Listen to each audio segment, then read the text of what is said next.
3, 2, 1. Good evening, good morning, good afternoon to everyone, wherever you are and you still have the courage to watch this. I am on Golan Heights up north in Israel with Amit Nachman, gun rights activist in Israel. Amit, thank you for accepting to appear on my show. My pleasure. It is. I have been told by someone that you rarely give interviews, so you know I really do consider myself a little bit privileged to have you on my show. So let's go straight into the topic. Israel is not known for its very liberal, in the classical sense, of gun laws and gun policy. What is the status quo right now in Israel when it comes to gun rights? Israel has a collective gun policy, so it can surprise people both ways.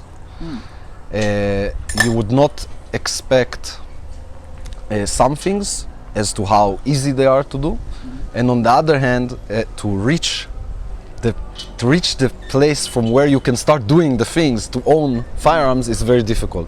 Once you own a firearm, nobody cares what you do with. So I can open carry, in American terms, okay. In European terms, it's almost non-existent today. It's almost non-existent. But okay, but you have your Czech Republic people and some other. And Serbia. Yes.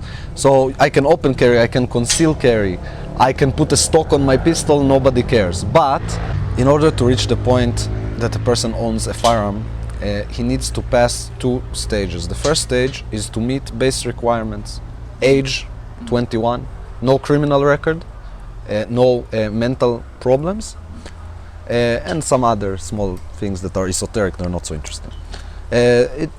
Which is, by the way, I am in agreement with. I do not think that violent criminals should have weapons, and I don't think that mentally violent people should have access to firearms. If we can, I don't know, I'm not a mental health specialist. There are mental health specialists, they should make the decision what is dangerous and what is not dangerous. I don't think that everybody that has mental problems is a violent person by any means. Especially today when we diagnose everything as some sort of a problem. The second stage is you need to have a reason. It's not enough to say I want a firearm for self-defense. You need to meet one of the criteria or reasons that the Ministry of Public Safety sets forth. So for instance, I can give a few examples. I'm not going to list all of them. Excuse me. One of them is living in a dangerous area. The Golan Heights, by the way, where we are sitting, is considered a dangerous area for historical reasons, although as you've seen, it's one of the safest places in the Middle East, I think, the Israeli Golan Heights. But also the West Bank, around the Gaza Strip, near the Galilee, places that are legitimately dangerous. That's one reason. Military service historically was a reason, depending on the rank. Today we have reached a very good place that we are reaching ranks that a lot of Israelis have obtained during their service, because many of us do military service, or specific units. So you need to have a reason. The result of this policy is a very low firearm ownership rate. I'm talking about 150,000 firearms in civilian hands for a country of 8 million people. Other people can do the math, but it's very low compared to Europe. I think compared to all of Europe, even the most strict countries. It's about, it's even lower than Romania's, and Romania has the lowest in the European Union. Yes, I think that. So that's the strict part of it. It's very difficult to get there. But when I get a firearm license, it's per one firearm. You can usually get only one, but it's usually a pistol license and it's a carry license, which in Europe is mostly unheard of. I can carry the gun. The gun is meant to be on your situational person. Awareness is going back. The gun is meant for self-defense. The concept of self-defense is not dead in Israel, and we can thank our terrorism problems for it. You laugh, but it's true. I'm not sure that if we didn't have these problems, we would have this policy. Would have gotten stricter. Probably. And in recent years, in the last 2 years, the government is making it easier for more people to get guns solely because of the terror problem. But when I look at what we call DGUs, defensive gun uses, I see that there is not an unsubstantial amount of them that is not against terrorists, it's against criminals, especially burglary. We have quite a nice self-defense law, at least in theory, Let's not talk about what the courts do with it. And we have a very robust self-defense law, castle doctrine. It's not a bad law. And if the trend continues, it's going to be a very robust law. We see that it's working. Somebody had to basically, you know what they say, don't have a law named after you, don't have a law or a disease named after you. So a guy named Shai Dromi had to be the victim of this.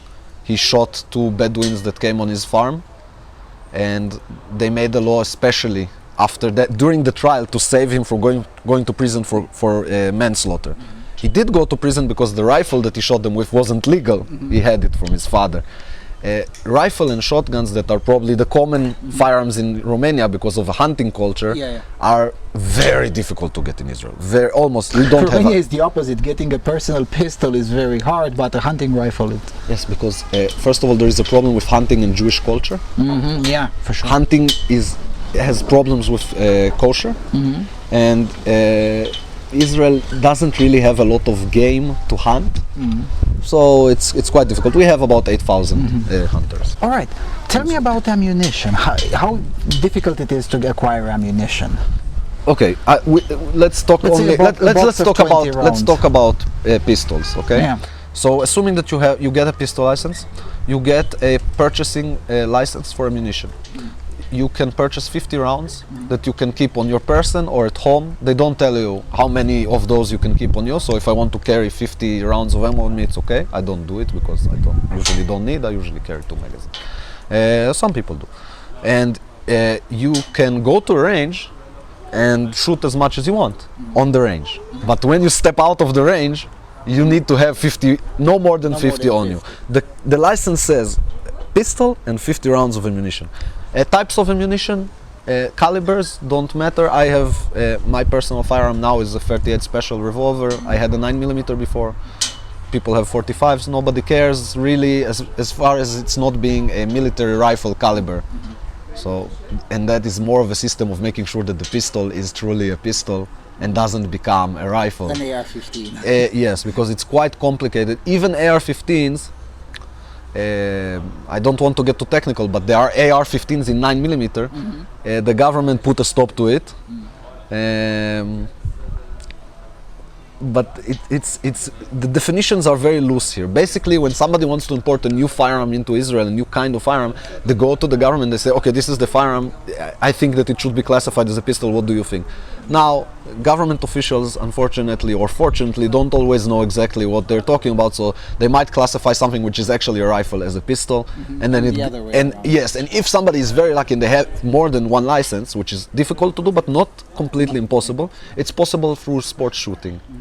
And people that had it before the current laws, then they might want to buy a pistol, which is not really a pistol in practical terms. Yeah, and the 50 rounds limit is per month, per year, per day? No, the 50 round limit is when you buy the gun, you can buy 50 rounds of ammunition with it. And practically at all times you can, if I go to the range and shoot these 50 rounds, the range will sell me 50 rounds for them. So I know that in Romania you need to bring back the casings when you shoot. I was talking to a guy from Romania one time, he was bitterly crying about this. So in Israel, nobody counts your brass, but practically they will say, okay, if you want us to sell you 50 rounds of ammunition, go shoot 50 rounds, come back to the counter and we'll sell it. So it's a very strange system of enforcing it. I highly doubt that it's practically enforced. I don't think it's a big deal. Yeah, allow me to be stereotypically Romanian and Eastern European here. This is a system very easy to work around it if you really want to. Yes, most Israelis don't really feel the need, because when you only have one firearm, for your what we would call readiness, and we are not preparing for a civil war, 50 rounds of ammunition for self-defense, if I don't solve things in 2-3 magazines, I'm in something that is not a pistol problem, it's an Air Force problem, and so. But it would be nice. The damage that it does do is that when we want to buy ammunition, we are kind of stuck with the range where we are shooting it, and then it kind of creates a monopoly. screws up the pricing system. there are other things that screw up the pricing system, like import taxes on firearms, which are very high in Israel. So the price of a firearm that would cost in the US $500 in Israel would be around $1,000. And considering the difference in average wage between Israel nominal wage, it means that it's very expensive. If you want to own a firearm in Israel, you need to pay a lot of licensing fees. You need to train. Now we need to train more. Before it was every 3 years. Now it's practically every year and a half. So for some people, it's a monthly wage just to have. It's significant. It's a significant cost. I am not. Look, to be honest, I'm not an average gun owner because I train a lot. So for me, it doesn't really matter.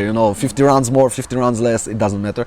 Some people don't have the financial means. So the more training you impose, you bring... the most vulnerable people, the poor people, are less likely to I own. don't think that in Israel, the most poor people are the most vulnerable people. Why? Why Because is that? Israel doesn't have a very high street crime rate, doesn't have a very high murder rate, doesn't have a very high rape rate, and most cases, even though I said we see defensive gun uses against criminals, realistically, most of the use of pistols in civilian hands is to shoot stabbing attackers, vehicle attacks, attacks with firearms, not so much suicide bombers, because a suicide bomber, you don't know that he's a suicide bomber until he blows up, and then shooting him is not helping, you're just spraying bullets around. But I do actually have one recorded defensive gun use against a suicide bomber by a civilian. It happened in Efrat, I think, 15 or 16 years ago. When they saw the belt, somebody pulled out a pistol. Good shooting. Yeah. I would be hesitant to take the shot, but what's the option? Yeah, well, as Americans say, in some cases it's better to be judged by a group of 12 than be carried by a group of 6. So, sometimes you gotta have to take the chance. I have everybody that says that was not judged by 12 and not carried by 6. So I'm not sure how true it is. I think that there is a little bit. Can I go into this, or it's not interesting? Yeah. I think that people have to be a lot less nonchalant about. Are we smoking? Can I smoke? Of course. This is the best interview ever. I haven't seen his podcast. I have not seen your podcast. Well, you should watch my podcast. Smoking is absolutely kosher. It's obligatory.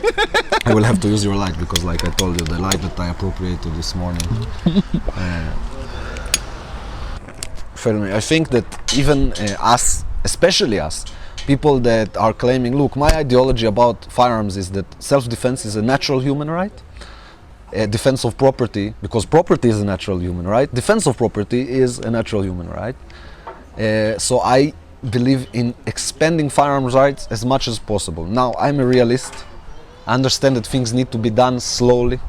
You can't rush a culture that didn't have firearms. Introducing masses of firearms is dangerous. And we see, by the way, that now they added 600,000 people that have the option to get a pistol.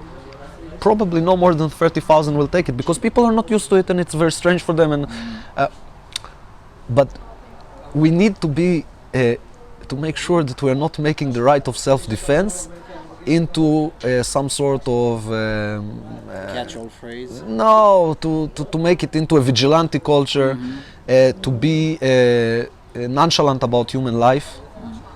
When I have to shoot somebody, and I never had to shoot somebody as a civilian, when I have to shoot somebody, I want to make sure that the next morning, I wake up in the morning and I don't feel that I shot somebody over my television. Even though, I feel that it's okay to shoot somebody over my television, in the grand scheme of things, I think that when we are talking about civilian gun ownership, we shouldn't make it a Wild West.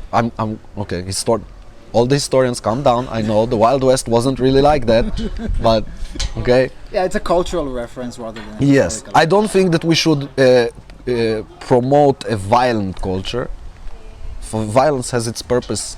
Yeah, but by the same token, we should acknowledge that violence has a purpose. Yes. We cannot have, no matter how much we want to. I see, and I don't.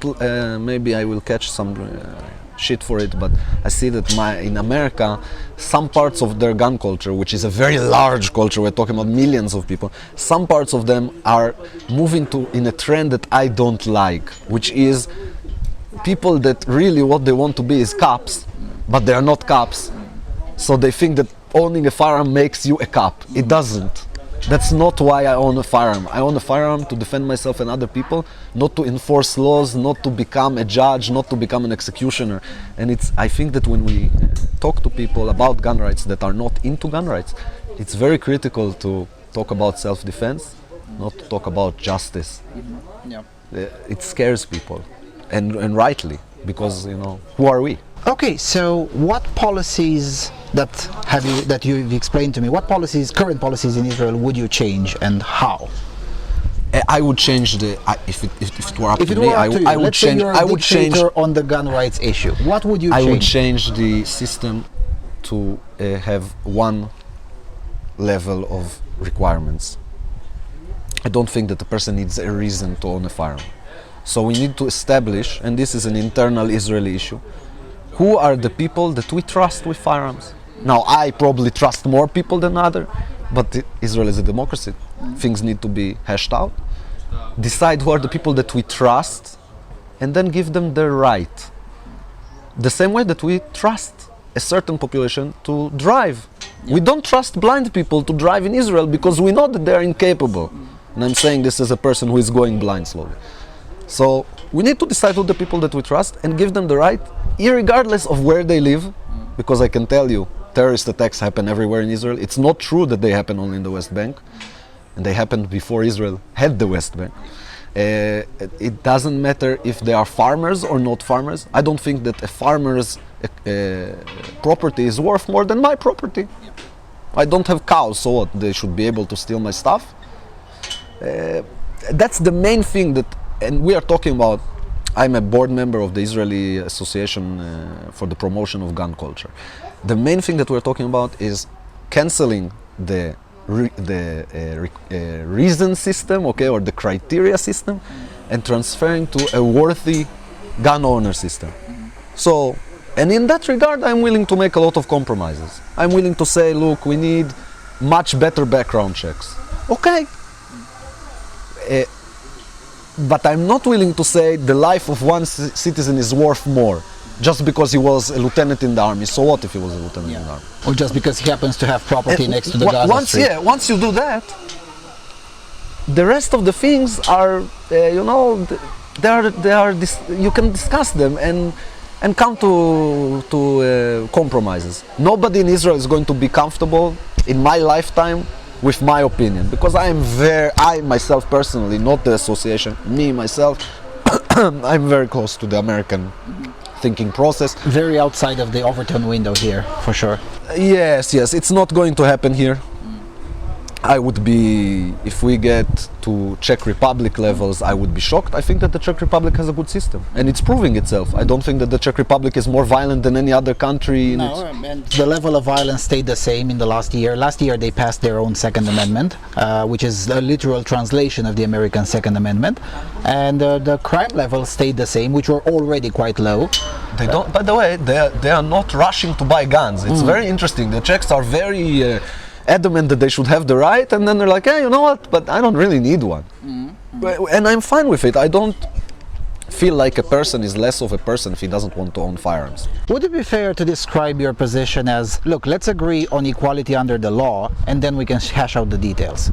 Because it seems to me that right now there isn't equality under the law. If I live in downtown Tel Aviv, I have less gun rights than a farmer living next to the Gaza Strip. I think that equality under the law is the base from where we can have a discussion. The system is not logical. It's not logical, and it's not just, and it discriminates. It creates a lot of discrimination, which isn't really discrimination. Like, I couldn't take it to court and say, because, but let's say that I was a woman, okay? It would be very difficult for me not living in the Golan. I had my gun license before I came to the Golan because I'm a master sergeant in the IDF in reserves. The chance of a woman to become a master sergeant it doesn't exist. They don't do enough reserve service because of the military. Even if they want, they could volunteer, I guess, but the military doesn't call them up. So I can't say that it discriminates against women, but in practical terms, I have 150,000 private firearms. If I remember correctly, and I hope nobody checks me on it too specifically, but I think 10,000 in female hands. I couldn't find one self-defense shooting by a female. In 18 years. You can't tell me that it's not discrimination de facto, if not de jure. Well, I don't know. I mean, it's usually a bad logically speaking, it's a bad argument to look at the results and then assume that there is some discrimination up on the chain, because it's usually not like that. It's the same thing with the feminist argument with the wage gap, which in reality narrows down to individual choices rather than systemic discrimination. That's why it's not individual choices, because I'll tell you why. Yeah, in the weapon. Some of it is. Some of it is. Look, we have here the Golan Heights, we have the West Bank. Go and ask 100 men in the Golan Heights how many have guns. I would assume that maybe 15 or 20 probably have. In the West Bank, probably close to 50 will have. Not so much the women. Because of a cultural thing, which by the way I don't object to. I think that it's quite logical that now I'm going to completely destroy I think that it's quite logical that I will defend my wife and my wife will run away. I think that that's my opinion, that it's okay. But if my wife cannot run away, I would like her to be able to. But culturally, it's not there. In the US, it's a very strong and it's very natural, especially in the case of sexual violence, that women carry guns. Really, almost specifically for that, you know. But it's not only personal choice, because again, in the IDF, there are very little combat positions for women, and there are very little reserve units that keep women in reserves. The military usually lets them go, and after they have children, the military lets them go, and to reach those ranks, it's quite difficult for them. So it's not only a personal choice. I agree that some of it is, and the fact is that they're not taking advantage of the possibility. I still feel like there is some de facto discrimination. Maybe I'm not looking at it completely logically. So far you've spoken a lot about a culture, and you said that the organization you're into is the Association to Promote Gun Culture. Yes. So you're basically fighting a cultural war. We are all fighting culture. Well, yeah. Some of us don't know it. Yeah, exactly, yes. There are a lot of people engaged in a cultural war who then deny that the cultural war exists. There are a few levels of this war. To be honest, I would be happier to be a part of an organization that speaks about self-defense. I think that self-defense needs to be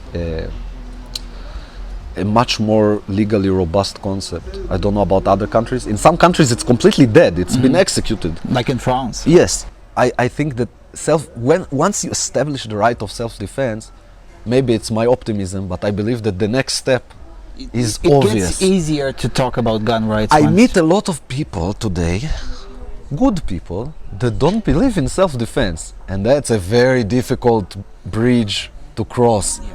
If I can't convince you that I have a right to shoot somebody who's trying to kill me, then I can't really convince you of anything. Of course I don't need guns. Yeah. And usually I don't want to make fun of anybody, but the people that don't think that I should shoot somebody who's trying to kill me are definitely not going to say, but hunting is fine. Usually. Yeah. In some countries, yes, but usually no. It's a very specific camp. Yeah, you're probably right about that. Once you establish the right to self-defense, the same thing happened in Czech Republic, and now people like me are replicating the process in Romania. In Czech Republic, just like in Romania, when we got out from communism, the concept of self-defense was completely killed. Communists had obliterated it, and the first step was exactly to get robust self-defense, castle doctrine type of legislation or court rulings to that effect, case law. And once the Czechs got that, then it got easier to loosen the gun regime and whatnot, and then 14-15 years later, in 2007, finally they had their Second Amendment. With Romania, we're a little bit behind them, but we just got our own version of castle doctrine, and self-defense became very, very robust. So it seems to be working, this kind of tactic, and maybe, I don't know, maybe in Israel it will be harder, but it doesn't seem that it takes a lifetime, because I won't see it in my lifetime. It doesn't seem to be taking a lifetime. I mean, it's more difficult in Israel because of something I said in the beginning. Israel perception of civilian firearm ownership is collective perception. First of all, the Israeli public didn't go through communism. We went through pretty severe socialism, but was never oppressive to the level of communism. And our government, in some respect, when your government says no, you can't have guns, it's much easier, to accept. No, to tell people, look, they don't let us have any guns. Our government doesn't do that. Our government says, look, the armed civilian is a force multiplier for the law enforcement and military. Occasional force multiplier is the term that they use. And they are narrowing down the narrative to the issue of terror. And then it becomes much easier also to limit it to people with military and law enforcement background, because it's like an extension of it. And it's a very collective concept of civilian firearm ownership. And by doing this, they create a corridor of opinion. I'm not sure if they're doing it on purpose, by the way. They absolutely believe it. I'm not saying it's on purpose. I'm talking about the effect. The effect is they create a corridor of opinion, and then once you come up with this outrageous idea of self-defense, well, hold on a second. Here's the wall of the corridor of opinion. It's a very, very, very strong culture that is very difficult to break up. When you have mandatory military service and everybody serves in this military, and the concept of defense is a very collective concept. Again, it's by the way, again, I'm risking life and limb here. The American Second Amendment, in my opinion, from a dissertation that I wrote about it, started out that way. It was a much more collective concept. Not because they didn't believe in personal firearms, because they weren't interested in they were interested in the militia being able to defend them against the Indians and later the British. They were not so interested when they were talking about, oh, you shouldn't ban people from having private firearms. When they were writing the Constitution, people were laughing. Why would we ban them? It's not an issue. The issue is the militia, because the power of 100 rifles is interesting. Yeah. The power of a single rifle is not interesting. The collective defense is interesting. Israel is somewhat like that. We see also that now, when they are quote unquote liberalizing, they're not really liberalizing, because nothing in the mentality has changed. Only they are. Certain wording of the law. No. There is no ideological difference between saying only people that were captains in the army can have a firearm, to saying people that were infantry in the army can have. It's the same concept, only they said, oh, but we need more of these people, which they realize they do. And of course they realize they do. I have the evidence to show that it works, and it absolutely does. But there is no difference in the mentality. The mentality is still, we need these people to help us where there aren't any cops or soldiers, but we don't need these people. They're not really interested in your capacity of self-defense. They're interested in what you can do for, ask not what your country can do for you, okay? So breaking that is going to be very difficult in Israel, very difficult. I don't see it happening. I do see us making incremental advances, because once you let infantry soldiers have a pistol license, at some point the people that were in tanks are going to come and say, wait, what? I'm not less responsible, I'm not less loyal, I'm not less of a good citizen, why shouldn't I have? So that might work. Then we might see some advancements. I don't think that we are seeing a paradigm change in Israel. If we had, God forbid, a spike in violent criminal activity, I don't think that we will. But if we did, and people would be feeling unsafe at home, then maybe we would see a paradigm change. People don't feel unsafe in Israel. People feel actually okay. That's the problem is that you feel safe, and then you get murdered. Yeah. You can. It's a thing about the gun. I'm going to carry a gun probably all the rest of my life. There is 99.9999 chance that I'm never going to use it. If one day I don't put it on me, and I need it, there's nothing that can replace it. Mm-hmm. And it's very difficult to convince people of this. I don't know what happened to me at a very young age that convinced me of this. I don't know, but... Yeah, and this seems to be, this is a bad news in a sense, but this seems to be a general human nature problem, because once individuals of any culture or ethnicity or religion, whatever, end up living in a safe place, essentially. Look at Sweden, for instance. Sweden has been safe and nice for so many decades that it never even considered to have, an armed population or to have, more ways for the civilians to defend themselves. And once problems started showing up, they had no idea how to face them. it seems to be that getting used to, basically it's that meme, where good times create weak men, and weak men create hard times, and then hard times create strong men. It seems to be like that. I don't know if it is. I don't know. I honestly don't know. There are so many aspects to it. The way that cultures accept civilian gun ownership is very strange, because look at places like Finland. Okay, they have very high gun ownership. Yes. They don't have. Even though they are collectivistic as a country. Yes, they are very similar to Israel. Yes. And they don't have carry permits, I think, as far as I know. No. Maybe for some. Only for larger. For some unicorns. Yeah, only for larger. Look, when you say a country doesn't have carry licenses, you almost always find out that there are. But but they're not. Really I am sure they're not really. You look at the most horrible dictatorships in the world. There were always some people that were allowed. And I spoke with a person from Poland that I don't want to name him, and Poland has a very low firearm ownership rate. He carries a gun. He has a license. His wife has a license. So it's possible, but you need to be close to the plate.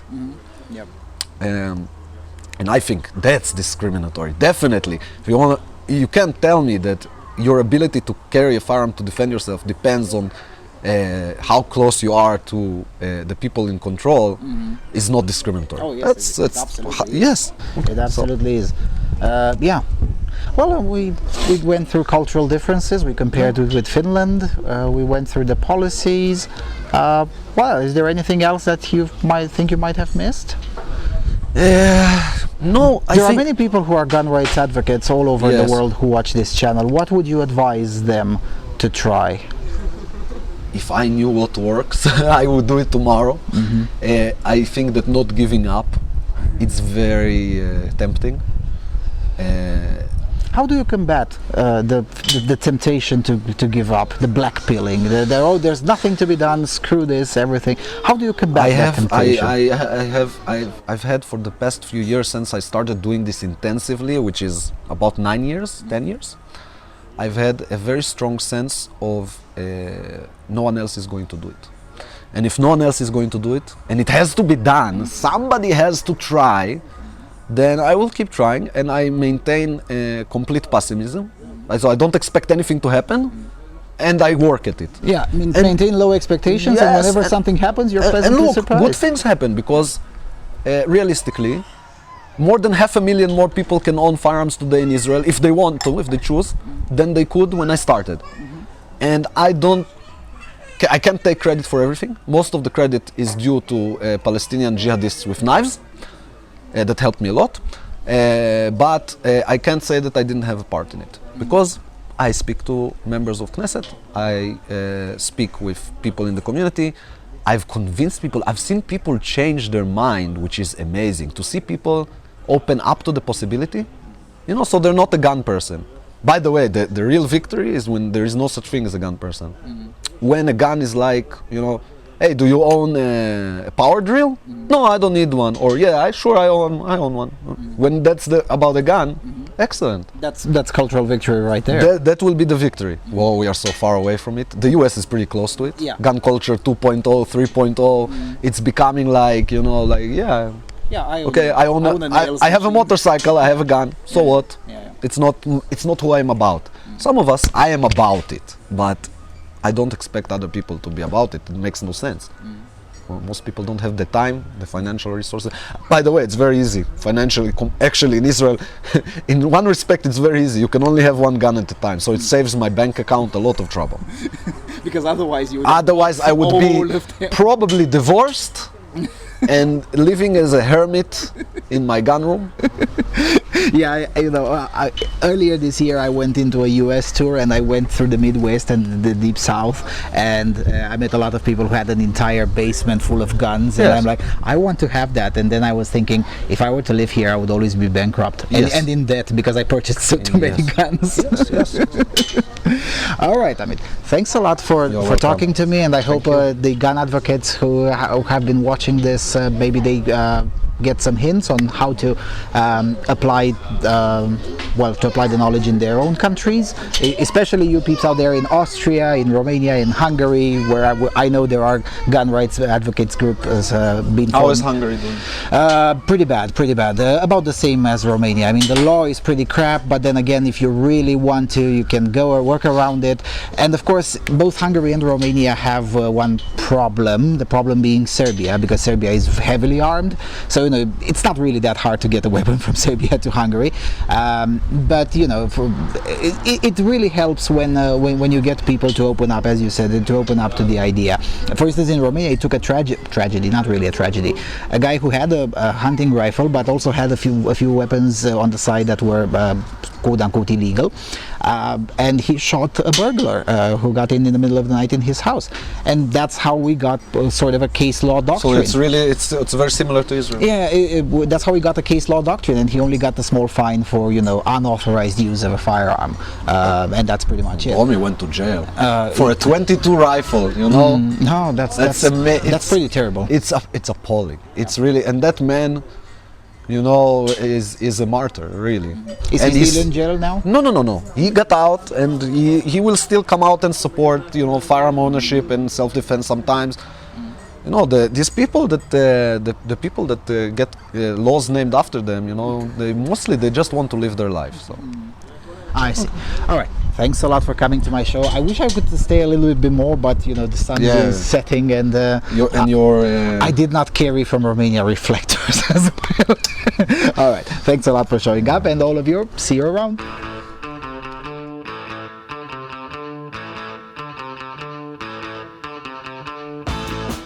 So they will know this They will actually believe that happened. I exist because nobody ever meets me because I live here, Okay. and also I don't like meeting people. You should have told me that before. No. רואים אותי בכלל. Make him fit the frame a bit more than me. Everyone knows my ugly face. And if they don't, it's better for them. I'm uploading this right now under the title "It's Happening." .jpg. This. And don't forget the green screen sign.